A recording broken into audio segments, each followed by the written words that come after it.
Welcome to Monk's Temple. Welcome, friend. Find a comfortable seat, or perhaps you are lying down, ready to rest. Wherever you are, just take a gentle breath. Let the shoulders soften. Let the jaw relax. Let the weight of the day begin to drift away like clouds moving across a slow evening sky. There is no rush. There is nowhere you need to be right now except right here, in this moment, with this voice, exploring something together. Tonight, we are going to explore something together. It is a word you have heard many times, a concept that floats through our culture, our conversations, and our minds. That word is karma. But what if I told you that the way we usually think about karma is only a tiny shadow of what it truly is? It is not just a cosmic scoreboard. In the teachings of the Buddha, karma is something far more intimate, far more psychological, and far more relevant to the life you are living right now. The Buddha was once walking through a village. A very angry young man began to insult him. "You are a fraud," he shouted. The Buddha was not upset. He simply stopped and said, "If you buy a gift for someone, and that person does not take it, to whom does the gift belong?" The man was surprised. "It would belong to me," he answered. The Buddha smiled. "That is correct. And it is exactly the same with your anger. If you become angry with me and I do not get insulted, then the anger falls back on you. All you have done is hurt yourself." This story holds the first key to understanding karma. It is about ownership. The gift, whether it is anger or kindness, belongs first to the one who gives it. Your mind is the garden, and every thought, every word, every action is a seed you are planting in that garden. You are the one who must live with what grows. If you are finding value in these gentle explorations, please consider subscribing to Monk's Temple.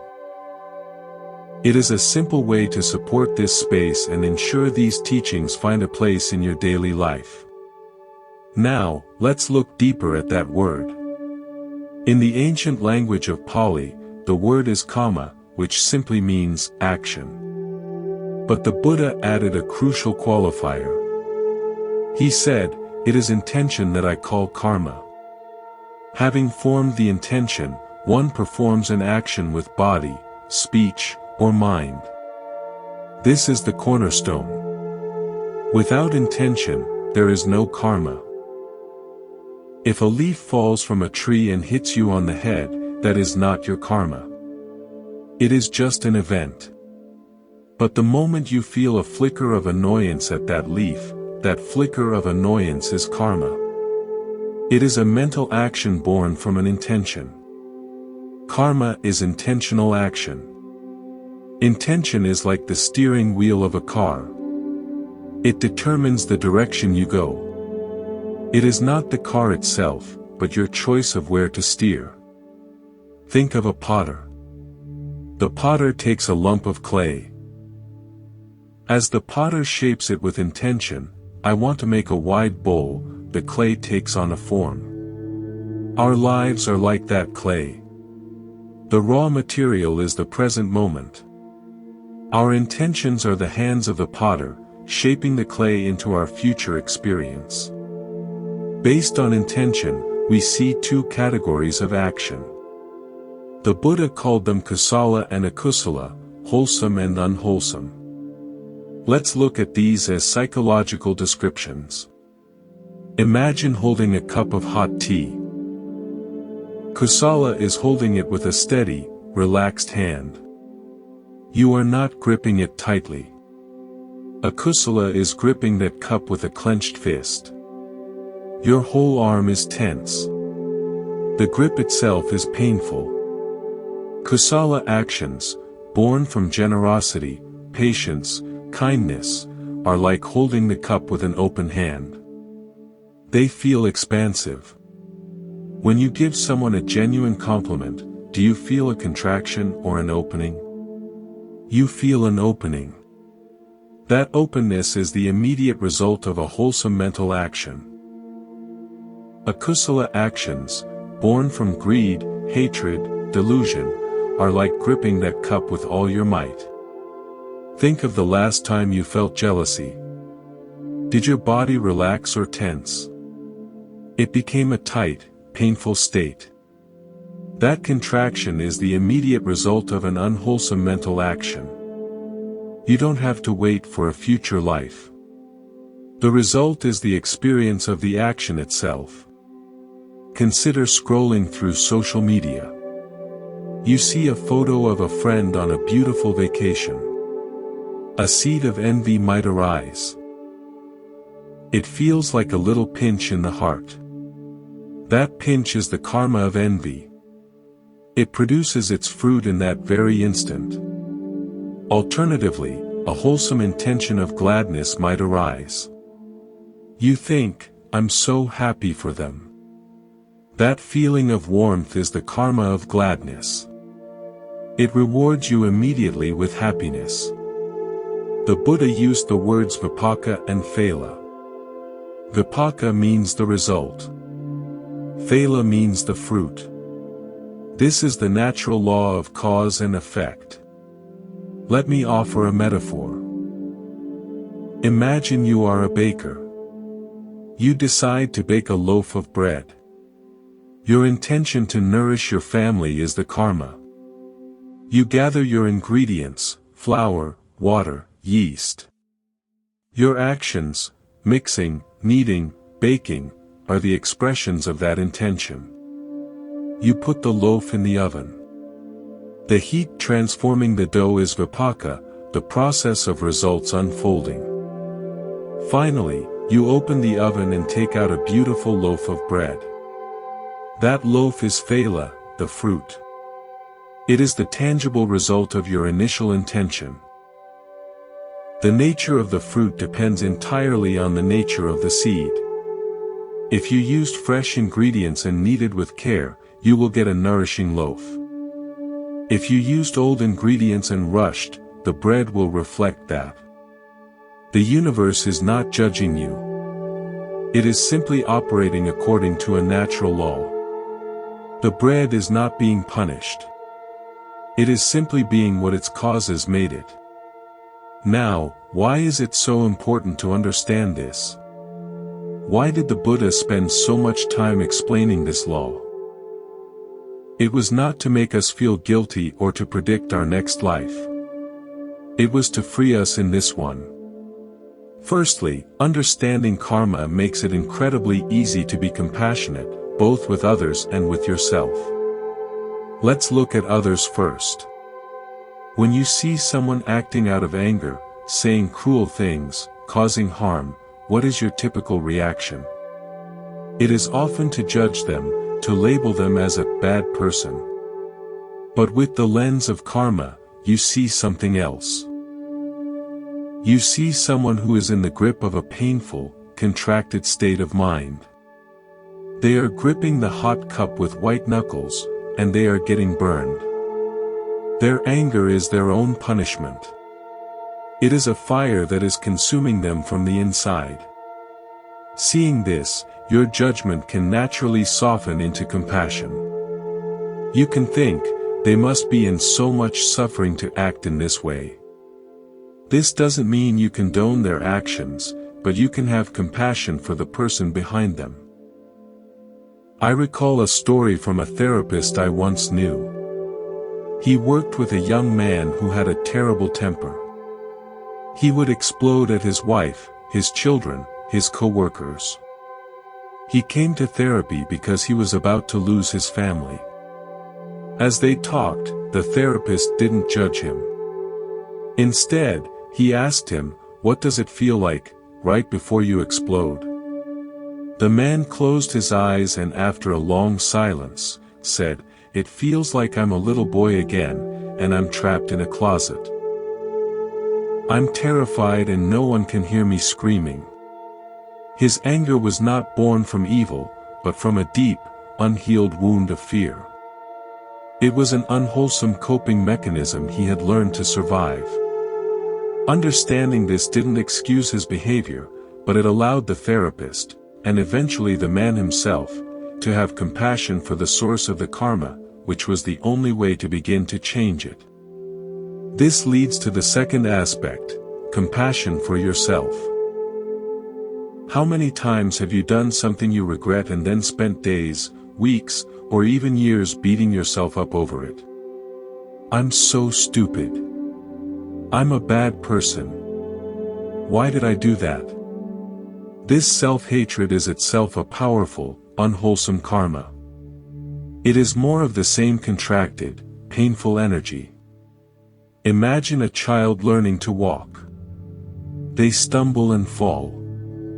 Do you run over and scream, "You idiot! You're so clumsy.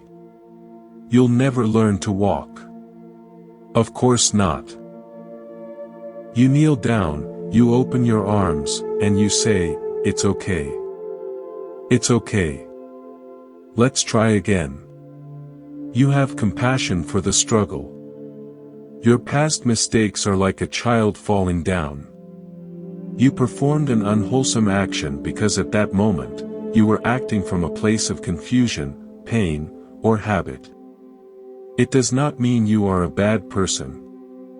It means you are a human being, learning to walk on a very difficult path. The compassionate response to your own past unwholesome karma is not to add more unwholesome karma through self-loathing. The compassionate response is to say, "I see what I did. I see the pain it caused. And now, in this moment, I can choose differently." This self-compassion is the most fertile soil for planting new, wholesome seeds. Think of a man who, in his youth, was a compulsive liar. He lied to get out of trouble, to make himself look better, to manipulate situations. As he grew older, he began to see the consequences. His relationships were shallow. No one truly trusted him. He felt profoundly lonely. He was living in a house built of cards, and every gust of wind threatened to knock it down. He was filled with shame. He would look in the mirror and hate the person looking back. He thought his past had poisoned his future forever. One day, he came across a teaching about karma. It wasn't presented as a punishment, but as a natural law. He realized that his past lies were seeds that had grown into the bitter fruits of distrust and loneliness. But he also realized something incredibly liberating: the soil of the present moment was still there, ready for new seeds. He couldn't dig up the old seeds, but he could stop watering them with his shame and start planting new ones. He made a vow. It was a small vow. For just one day, he would tell the truth. The next day, he tried it again. Sometimes he failed, and the old habit would slip out. But instead of spiraling into self-hatred, he would gently note it. There. That was an old seed sprouting. I see it. And he would try again. Over time, the new seeds of honesty began to sprout. People started to notice a change. He felt a little lighter. The house of cards began to be replaced by something stronger. His compassion for his past self was the rain that allowed his new, wholesome future to grow. This brings us to the most practical aspect of understanding karma. It empowers you to live fully in the present moment. So much of our mental energy is wasted in two places: the past and the future. We ruminate on the past. We replay old conversations. We regret our old actions. We get lost in what the Buddha called the jungle of remorse. And we do this because we believe, on some level, that if we worry about the past enough, we can somehow change it. But we cannot. The past is gone. It is a memory, a collection of mental images that we are choosing to set on fire with our present moment attention.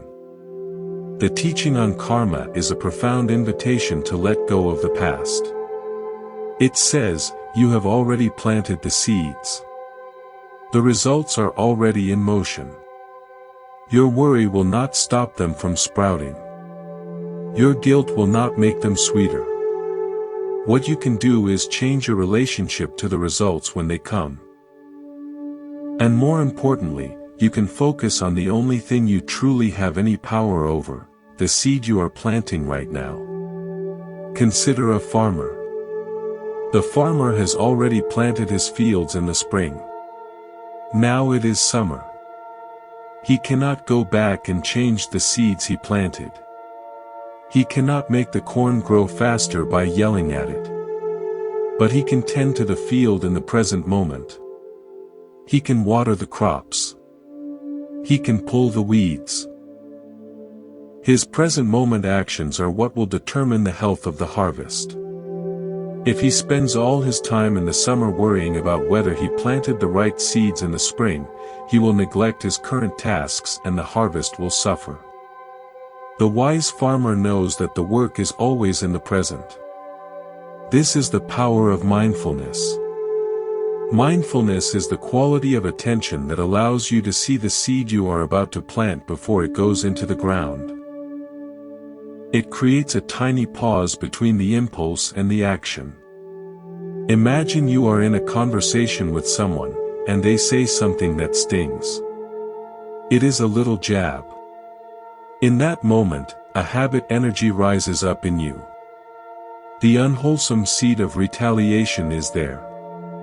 The intention to strike back, to say something even more hurtful, arises. This is the critical moment of karma. This is where your entire future hangs in the balance. Without mindfulness, you are a puppet on a string. The insult pulls the string of your anger, and your mouth opens, and the hurtful words come out. You have just planted a new unwholesome seed. The cycle continues. But with mindfulness, there is a pause. In that tiny space, you can feel the heat of the anger in your chest. You can feel the tightness in your jaw. You can observe the intention to strike back as just a thought, a mental event. And in that space, you have a choice. You can choose to water a different seed. You can choose to remember your own practice of compassion. You can choose to say nothing. You can choose to take a breath. This moment of mindful choice is the most powerful moment in the universe. It is the moment you become a creator, not just a reactor. It is the moment you break the chain of unwholesome karma and plant a seed of peace. There is a story of a famous violinist. He owned a violin that was worth several $1 million. It was a masterpiece, crafted by a great Italian luthier centuries ago. One day, after a concert, a man in the audience rushed up to him and accidentally knocked the violin off a table. It fell to the floor and shattered into a dozen pieces. The room went silent. Everyone was horrified. They expected the violinist to scream, to cry, to have the man arrested. But the violinist, after a moment of shocked silence, simply looked at the man. He saw the man's face was white as a sheet, his hands were shaking. The violinist then knelt down and gently began to pick up the pieces. He looked up at the man and said, "Don't worry, sir. It is only an object. It can be repaired." The man was stunned. He stammered, but it was worth millions. The violinist replied, "A human heart is worth more." The violinist, in that moment, had a choice. The seed of his karma was not the falling of the violin, but his intention in response to it. He chose compassion over anger. He chose to ease the suffering of another human being rather than add to it with his own outburst. That choice was his karma, and its fruit was a moment of profound grace and humanity that touched everyone in that room. This teaching also helps us navigate the difficult times in our lives. When we face loss, illness, betrayal, or any kind of suffering, the first question our mind often asks is, why me? What did I do to deserve this? This question, born from a misunderstanding of karma as a system of punishment, can lead us down a very dark path of bitterness and self-blame. It is like being caught in a storm at sea and spending your energy trying to figure out which of your actions angered the sea gods, instead of focusing on how to navigate the waves. A more psychologically skillful and helpful approach is to see the difficult experience as a vipaka, or result, that has ripened. It is like the weather. You cannot control the weather. If a storm comes, it comes. Your task is not to ask why the storm is punishing you, but to find shelter, to stay warm, to ride it out.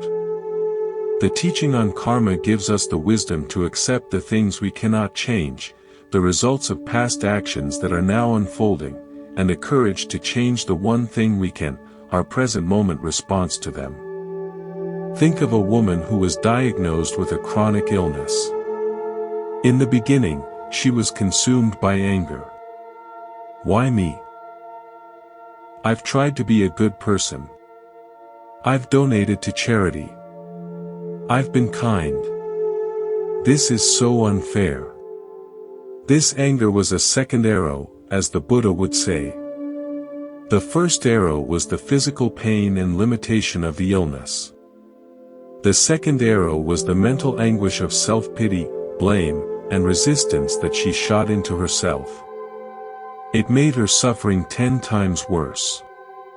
After some time, through reflection and perhaps some guidance, she began to shift her perspective. She stopped asking, why me? And started asking a different question, now that this is here, what can I do with it? She began to see her illness not as a punishment, but as a condition. It was the soil she now had to work with. She couldn't plant the seeds of a marathon runner's life anymore, but she could plant the seeds of a different kind of life. She started a small support group for others with the same condition. She began to paint, an activity her slower pace allowed for. She found a depth of compassion in herself that she never knew existed. She became a source of light and comfort for others. She did not choose the storm, but she chose how to sail her ship within it. Her illness, the vipaka of some past karma, became the very ground for the most beautiful and wholesome karma of her life. This vast, unimaginable journey of lives is called samsara. It is the concept of a beginningless and endless wandering, like a river that has been flowing for an inconceivable amount of time.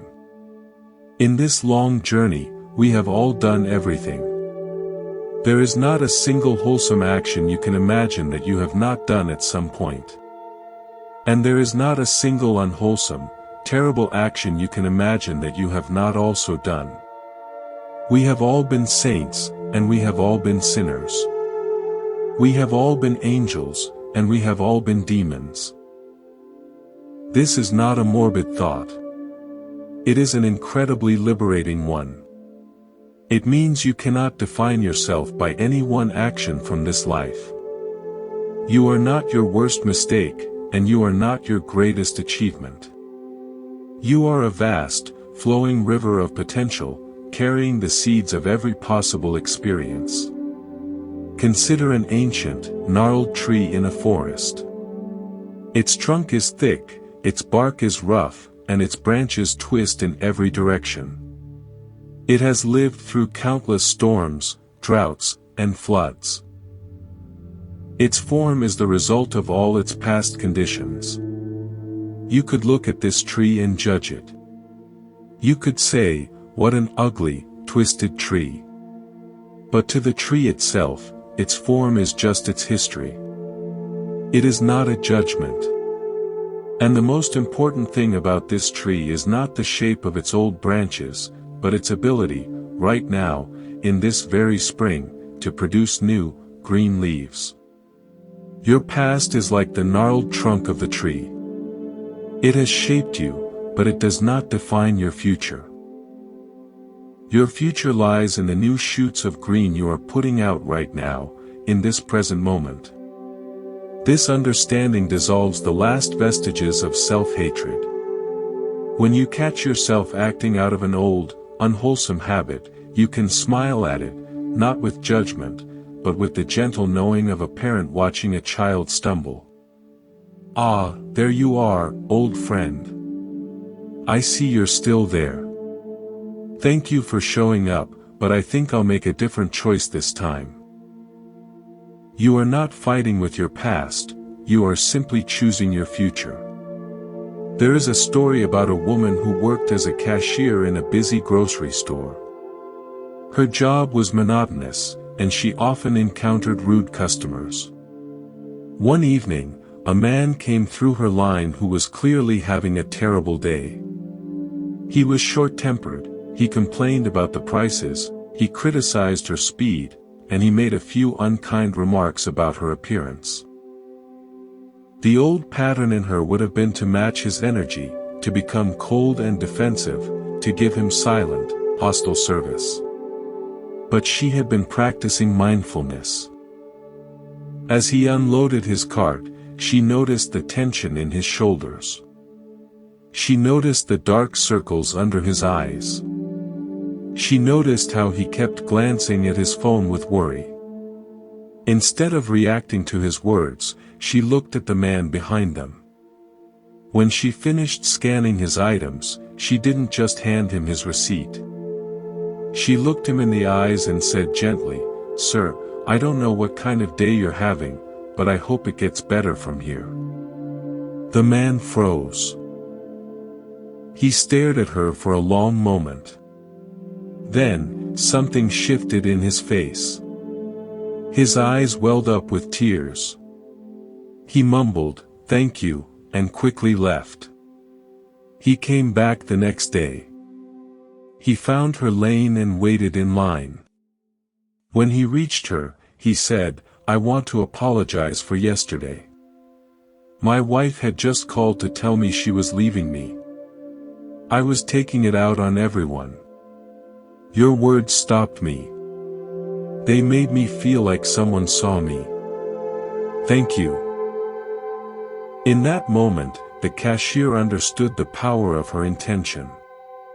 She had planted a seed of compassion, and its fruit was not just her own peace, but a moment of healing for another human being. There is another story about a young architect named Sarah.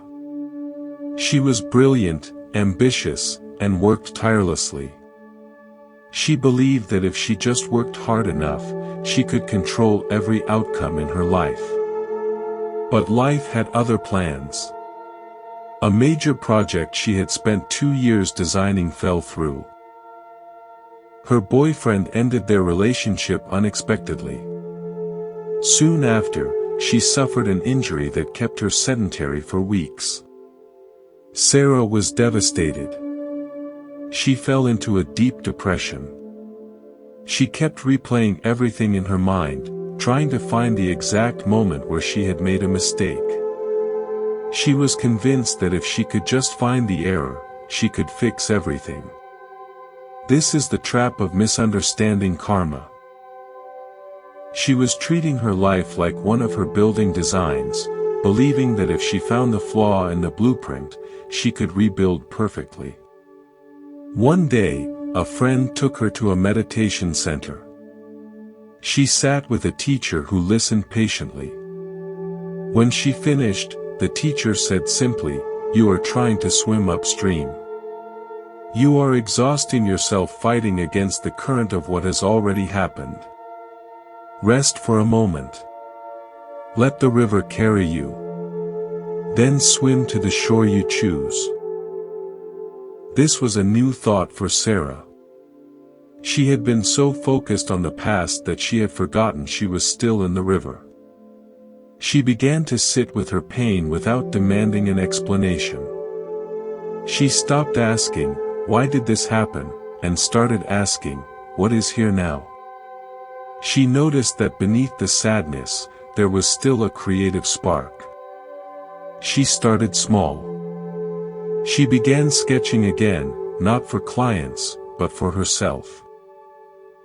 She designed a small garden shed for a neighbor, then a tiny house for a friend. Each small project was a seed planted in the present moment.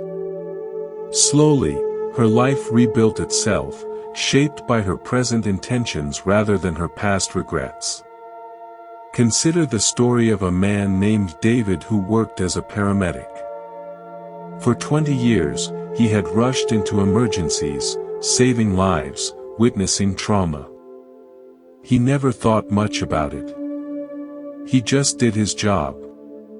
But as he approached retirement, something shifted. He started having nightmares. He became irritable. He felt constant anxiety. He was diagnosed with PTSD. David was confused. "Why now?" he asked. His therapist explained that for 20 years, David had been putting all his energy into doing. He never processed what he had witnessed. The seeds of trauma had been planted in his mind, but they had lain dormant. Now, with retirement, all those dormant seeds were sprouting at once. David was overwhelmed. He tried to fight the memories, to push them down. But the more he fought, the stronger they grew. Then, he came across the teaching of karma and vipaka. He realized these memories were not his fault. They were the results, the vipaka, of actions he had witnessed. Fighting them was like trying to kill weeds by pulling aggressively, the roots only grew deeper. He learned a different approach. He learned to sit with the memories, to observe them with compassion. When a nightmare image arose, he would breathe gently and say, "I see you. You are an old seed sprouting. I will not water you with my fear. I will simply let you be." Slowly, the weeds lost their power. They were still there, but they no longer controlled him. David learned that the past cannot be erased, but it can be integrated. There is another story about a schoolteacher named Maria. She had a student who was notoriously difficult. The boy would refuse to work, talk back, and disrupt the class. Maria felt her frustration building every day. One day, after he knocked books off her desk, she was about to send him to the principal. But something stopped her. She looked at him and noticed something new. His clothes were dirty. He looked tired. There was deep sadness in his eyes that his anger was trying to hide. Instead of punishing him, she knelt beside his desk and said quietly, "I can see something is hurting you. I want you to know that I'm here." The boy stared at her, and for the first time, his defiance crumbled. Tears welled up in his eyes. Later, Maria learned his mother had been hospitalized.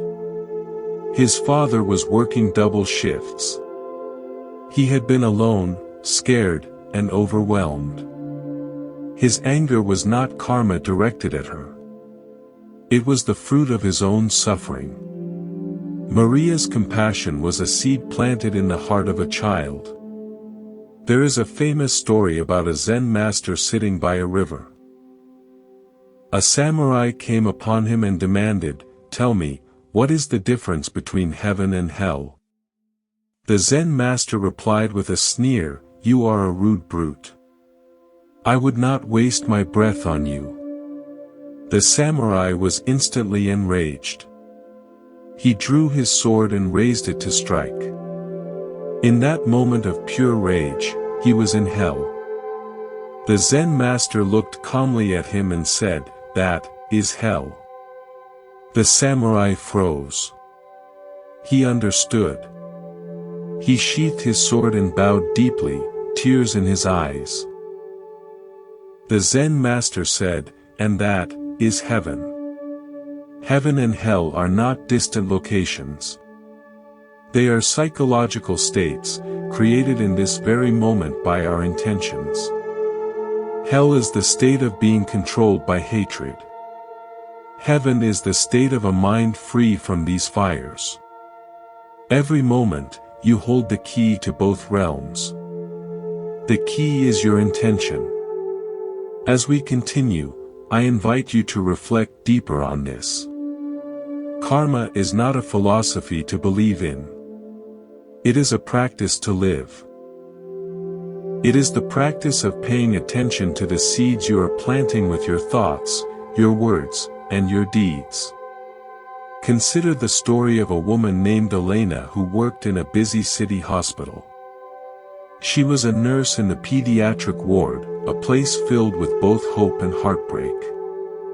Every day, she witnessed families in crisis, children in pain, and parents consumed with fear. Over the years, she developed a reputation for being exceptionally kind.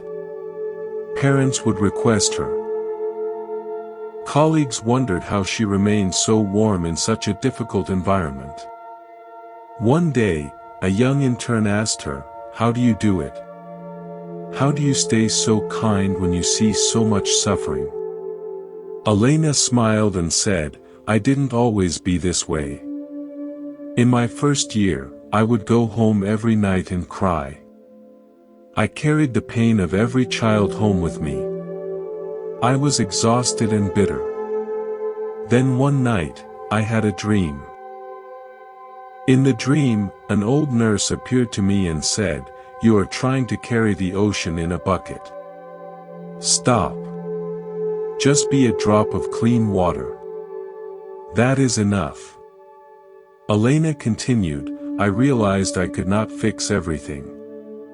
I could not save every child. But I could control my intention in each moment. When I walk into a room, I set my intention simply to be present, to listen, to offer whatever comfort I can. That intention is my karma. What happens after that is not up to me. Some children recover. Some do not. But I am no longer destroyed by the outcomes because I am rooted in my intentions, not attached to results. This is the deeper wisdom of karma. It shifts your focus from outcome to intention. In a world obsessed with results, the teaching of karma invites you to focus on what you can actually control, the quality of your intention in this moment. The rest is vipaka, the unfolding of results, which you meet with grace and wisdom. There is another story about a fisherman named Carlos. He lived in a small coastal village and went out to sea every day. His father had been a fisherman, and his grandfather before him. Carlos loved the ocean, but he also feared it. He had seen storms rise without warning. He had lost friends to the sea. Every time he went out, he carried this fear with him. One day, an old monk came to the village. Carlos asked him, "How can I stop being afraid of the ocean?" The monk replied, "You cannot stop the ocean from being the ocean. It will be calm sometimes, and it will storm sometimes. That is its nature. But you can change your relationship with your fear. The fear is your karma. It is the seed you are watering. Instead, plant a seed of respect. Respect the ocean's power. Prepare your boat well. Check the weather. And when you go out, go with respect instead of fear. Respect will keep you alert. Fear will only paralyze you." Carlos took this advice to heart. He stopped fighting his fear and began transforming it into respect. He maintained his boat meticulously. He studied weather patterns. He learned to read the sea. He still felt caution, but it no longer controlled him. He became known as one of the safest fishermen in the village. He had not changed the ocean. He had changed his intention toward it. There is a story about a man named Robert who was a recovering alcoholic. For years, he had struggled with addiction. He had lost jobs, relationships, and nearly his life. In his recovery program, he learned about the power of one day at a time. He could not guarantee he would never drink again. That was too large a promise. But he could guarantee that he would not drink today. This present moment. Robert applied this to his understanding of karma. He realized he could not undo the damage of his past. Those seeds had already been planted. But he could control the seed he planted today. He could choose, in this moment, not to drink. He could call his sponsor when he felt weak. He could be honest with his family. Each choice was a small seed. Over time, these small seeds grew into a new life. The man defined by his addiction became defined by his recovery. He had not erased his past karma, but he had transformed his relationship to it by planting new seeds in the present. Another story comes from a woman named Priya who worked in customer service. Her job was answering complaints all day. People called her angry, frustrated, and sometimes abusive. She would go home each night with a headache, carrying the weight of everyone's anger. One day, a coworker shared a teaching about karma with her. She realized she was not just absorbing their anger, she was reacting with her own internal anger, creating more unwholesome karma in her own mind. She decided to experiment. The next time an angry caller shouted at her, she took a breath before responding. She silently said, "This person is suffering. Their anger is their karma. My response is mine." She then spoke calmly and kindly. The caller was surprised. His anger deflated. He ended the call with a thank you. Priya hung up and noticed she did not have a headache. She had met anger with compassion and protected her own mind. This is the practice. Every morning, set an intention. Today, I will try to be patient. Today, I will notice when I am gripping the cup too tightly.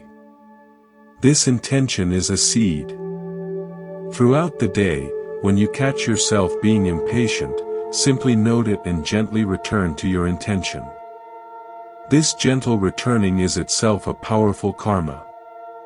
It is the action of mindfulness, watering the seed of awareness. Now, let us consider the story of a man named Thomas. He was a successful businessman who had built a company from nothing. He was admired by many, but inside, he felt empty. He had achieved everything he had set out to achieve, yet happiness remained elusive. He began to study various teachings and eventually came across the concept of karma. Thomas had always thought of karma as something external, a cosmic accounting system. But as he studied deeper, he realized his mistake. He saw that his entire life had been driven by a single intention: success. He had planted seeds of ambition for decades. Those seeds had grown into the fruits of wealth and recognition. But he had neglected other seeds. He had planted very few seeds of connection, of presence, of simple joy. His garden was abundant in one area and barren in others. This realization was painful but liberating. Thomas understood he could not go back and replant the past. He could not unmake the choices that had led to his success. But he could start planting new seeds now. He began small. He started taking walks in nature without his phone. He began having dinner with his family without checking emails. He volunteered at a local shelter, not writing a check, but showing up and serving food. At first, these actions felt strange, unproductive. But over time, he noticed a shift. The barren areas of his garden began to show green shoots. He was not less successful, but he was more whole. He had learned that karma is not just about what you achieve, but about what you cultivate. There is another story about a young woman named Layla who was a gifted painter. Her paintings were dark and turbulent, filled with raw emotion. Critics praised her work, calling it powerful and authentic. But Layla herself was suffering. She believed that her pain was the source of her creativity. She feared that if she became happy, she would lose her artistic gift. She clung to her suffering like a security blanket. One day, she visited an art gallery and saw a painting that stopped her in her tracks. It was a painting of a simple bowl of fruit, but it radiated such peace, such contentment, that Layla felt tears come to her eyes. She sought out the artist, an elderly woman named Clara. Layla asked her, "How do you create such peace?" "My work comes from pain. I'm afraid to let go of my pain." Clara smiled gently and said, "Child, pain is one color on your palette. It is a powerful color, but it is not the only color. You have been painting only with black and red. There are also blues and greens and golds. Happiness is also a color. Peace is also a color. They will not weaken your art. They will deepen it. You do not have to suffer to create. You only have to be present." Layla realized she had been watering the seeds of her pain, believing they were the only seeds that could produce art. She began to practice being present with moments of joy, of peace, of simple contentment. She painted them. At first, it felt awkward. But gradually, her palette expanded. Her art did not become less powerful. It became more complete. She had not rejected her pain, but she had made room for other experiences. Her karma shifted from clinging to suffering to embracing the full spectrum of life. Consider also the story of a man named David who was a firefighter. He ran into burning buildings while others ran out. He had saved dozens of lives. He was a hero. But at home, he was struggling. His marriage was failing. He barely knew his children. He was always exhausted, always on edge. One day, his wife sat him down and said, "You save strangers, but you are losing your family." David was defensive at first. He was doing important work. He was saving lives. But gradually, he understood. His intention at work was pure and wholesome. He planted seeds of courage and compassion every time he went into a fire. But he had no intention when he came home. He was on autopilot, exhausted, reactive. He was planting seeds of neglect, of impatience, of absence in his own home. He began to change. Before walking in the door each evening, he would pause and set an intention. Now I am entering my other important work. Now I will be present with my family. He started small. He put his phone away. He asked his children about their day and actually listened. He took his wife on dates. It was not easy. Old habits were strong. But over time, new seeds grew. His marriage healed. His children began to trust him again. He had not stopped being a firefighter. He had simply expanded his understanding of where his karma mattered. There is one more story about a woman named Grace who worked as a gardener in a public park. Every day, she tended the flowers, pulled weeds, and watered the plants. She loved her work, but she often felt invisible. People walked past her without a glance. She was just the gardener. One day, a little girl stopped to watch her. The girl's mother tried to pull her away, but the girl was transfixed. She watched Grace plant a small flower with such care. Finally, the girl asked, "Why do you do this? No one even notices." Grace smiled and said, "I do it because the flowers notice. The soil notices. And I notice. That is enough." The girl thought about this and then said, "When I grow up, I want to notice things too." Grace realized that her karma was not about being seen. It was about the quality of attention she brought to each action. Her intention was pure, and that purity was its own reward. She was planting seeds of beauty and care, and whether anyone acknowledged it or not, those seeds were real. They were shaping the world in small, invisible ways. And sometimes, they inspired a child to want to notice things too. Now, let us turn to the story of a woman named Helen. She was a high school teacher in a tough neighborhood. Many of her students came from broken homes, from poverty, from circumstances that stacked the odds against them. Helen had been teaching for 20 years, and she was tired. She was tired of fighting for students who seemed not to care. She was tired of grading papers late into the night. She was tired of the disrespect, the apathy, the sense that her efforts made no difference. One day, a former student visited her. He was now a doctor. He had grown up in the projects, had lost his father to violence, had been headed down a dark path. He told Helen, "Do you remember the day you kept me after school? I had been in a fight. You didn't yell at me.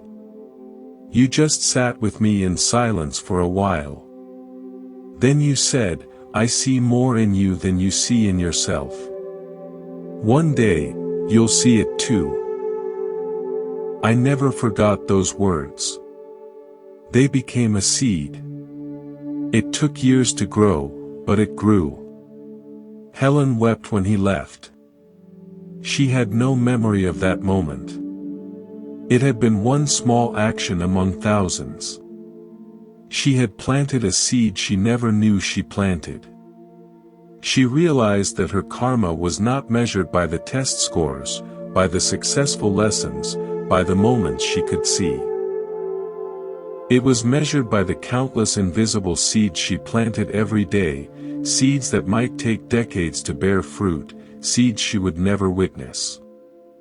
This gave her a new strength, a new patience. She continued teaching, not for the results she could see, but for the seed she trusted would grow. There is another story about a man named Victor who was a judge.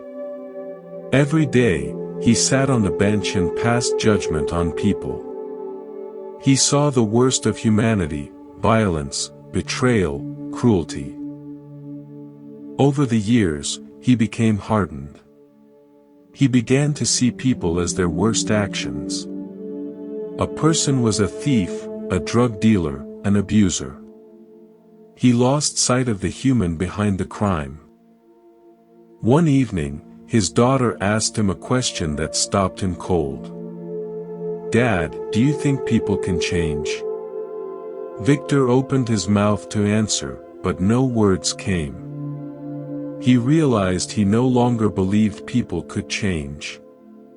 He had seen too much repeat offending, too many broken promises, too much relapse. His daughter's question exposed a wound in his own heart. He had lost faith in humanity. Victor began to study the concept of karma deeply. He realized that his job required him to judge actions, not souls. An action could be unwholesome, but the person who performed it was not defined by that action forever. The person contained infinite potential, infinite seeds, both planted and unplanted. He began to look at the people who came before him differently. He still held them accountable for their actions. That was his duty. But he also began to see their potential for change. He started a program in his court that connected offenders with mentors, with job training, with counseling. Some failed. But some transformed. Victor had not become naive. He had simply remembered that every person is a garden, and gardens can always be replanted. Consider the story of a young man named Anthony who grew up in a family of musicians. His father was a jazz pianist. His mother was a singer. Music filled their home. But Anthony could not play. No matter how hard he tried, his fingers could not find the right notes. He felt like a failure, an embarrassment to his family. He stopped trying. He turned away from music entirely. Years later, his father became ill and could no longer play. One day, Anthony visited him in the hospital. His father, weak and tired, whispered, "Play something for me." Anthony wanted to refuse. He wanted to say, "You know I can't play." But instead, he sat at the small piano in the hospital lounge. He placed his fingers on the keys. He closed his eyes. And then, something remarkable happened.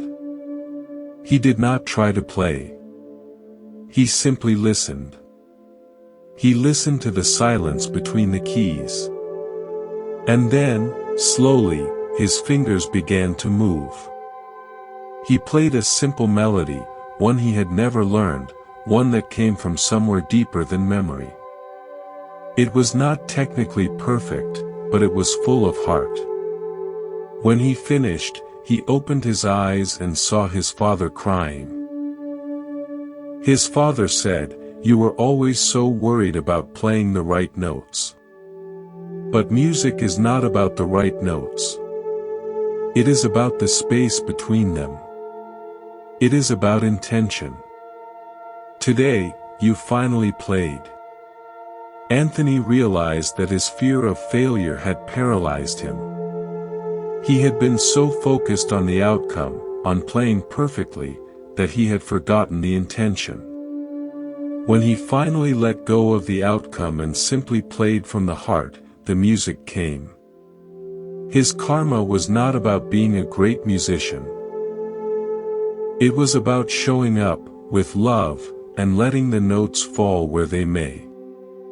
There is one more story about a woman named Nora who ran a small bakery. She woke at 3 every morning to bake bread. It was hard work, and the pay was modest. But Nora loved her work. She loved the smell of bread baking. She loved the look on a customer's face when they bit into a warm loaf.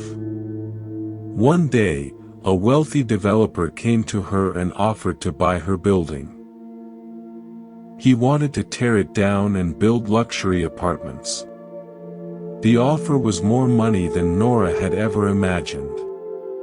She could retire. She could rest. But she also knew that if she sold, her bakery would disappear. Her customers would lose their daily bread. The neighborhood would lose a small piece of its heart. Nora thought about karma. She thought about the seeds she had been planting for 30 years. Each loaf of bread was a seed of nourishment. Each smile was a seed of connection. She realized that money was one kind of fruit, but it was not the only kind. There was also the fruit of community, of purpose, of love. She turned down the offer. She kept baking. She kept planting her small, invisible seeds. And the neighborhood, without even knowing it, kept receiving the harvest of her intention. As we come to the close of our time together, let us return to where we began. Karma is not a distant cosmic force. It is not punishment or reward. It is the simplest and most intimate truth of your life. Every intention plants a seed, and every seed bears fruit after its kind. This is not a belief you must adopt. It is a law you can observe in your own mind, in your own body, in your own experience, in this very moment. Think of the last time you held open a door for a stranger.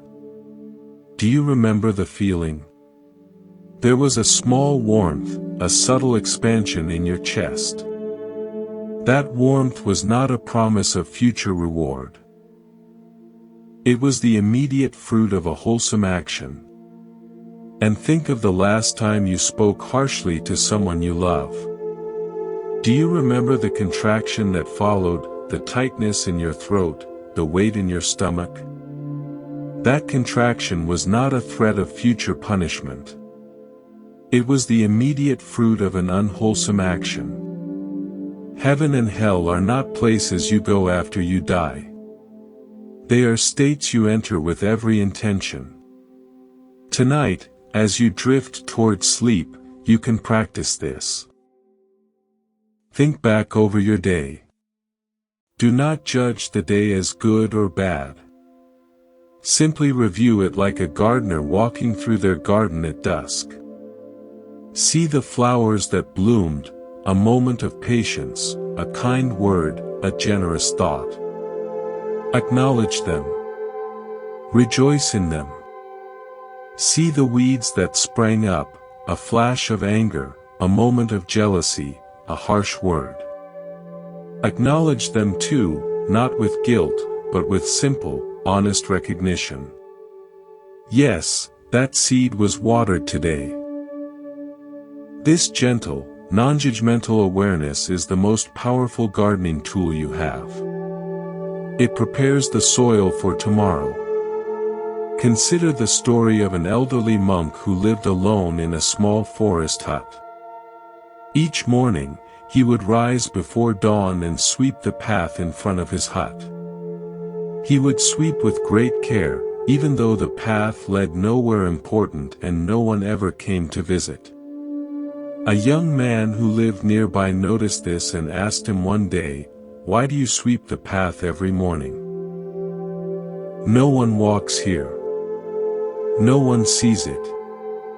The monk smiled and said, "The path sees it. The forest sees it. I see it. And the seeds of mindfulness I plant with each sweep of my broom will grow into something. I may not see it, but one day, someone will walk this path and feel a strange sense of peace. They will not know why. But I will know. It is enough." This is the spirit of karma. It is not about recognition.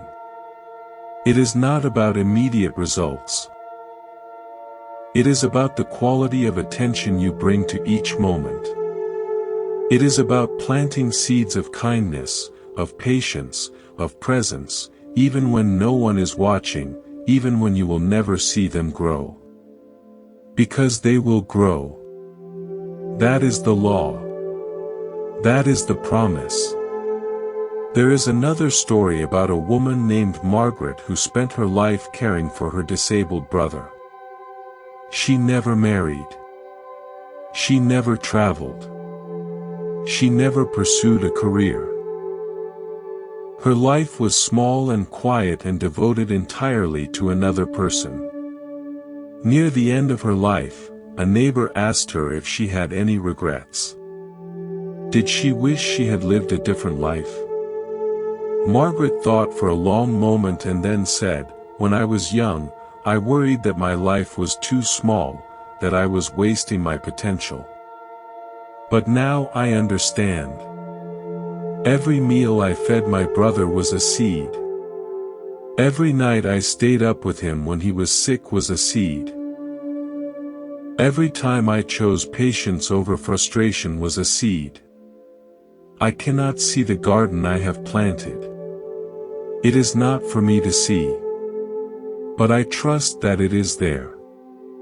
I trust that the love I gave did not disappear. It became something. It became everything." Margaret understood the deepest teaching of karma.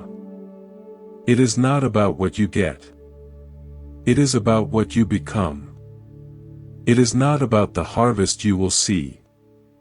It is about the seeds you choose to plant. And the most important seed you will ever plant is the intention of this very moment. There is one final story about a young boy named Samuel who lived in a village surrounded by mountains. He loved to climb to the highest peak and shout, letting his voice echo across the valleys.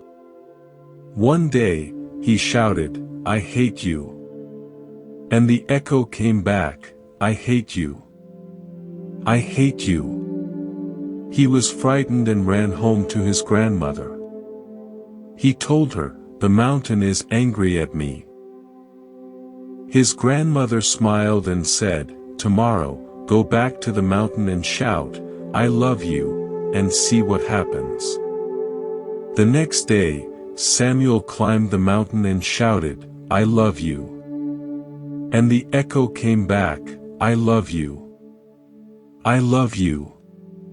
He ran home joyfully and told his grandmother, "The mountain loves me." His grandmother held his face in her hands and said, "This is the truth of life, my child. What you send out returns to you. The mountain only gives back what you give to it. Your heart is the same. Whatever you plant in it will grow and echo back to you." This is the teaching of karma in its simplest form. The world is not judging you. The universe is not punishing you. There is only the echo. There is only the garden. There is only the seed and the soil and the silent, certain law that what you plant will grow. So, friend, as you rest now, know this: you have within you, right now, the power to create your next moment.